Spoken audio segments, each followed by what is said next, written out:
Hi, I'm Dr. Satcher. I'm going to talk about stress today.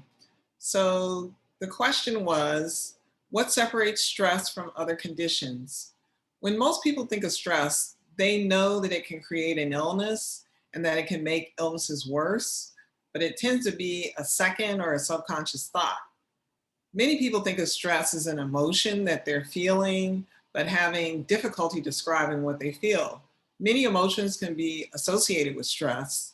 People can feel anxious, depressed, overwhelmed, exhausted, or frustrated.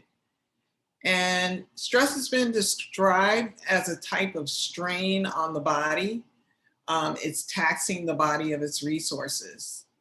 So it can be thought of as something that requires the body to respond with an action, either inside the body or outside the body.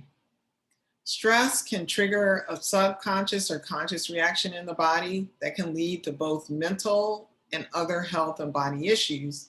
And it can be difficult and impossible to separate from other physical issues.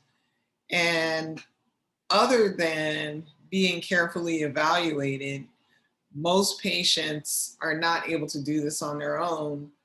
We know that most illnesses can be connected to stress, and in looking at the person as a whole human being, stress is often looked at as a part of the illness that a person has.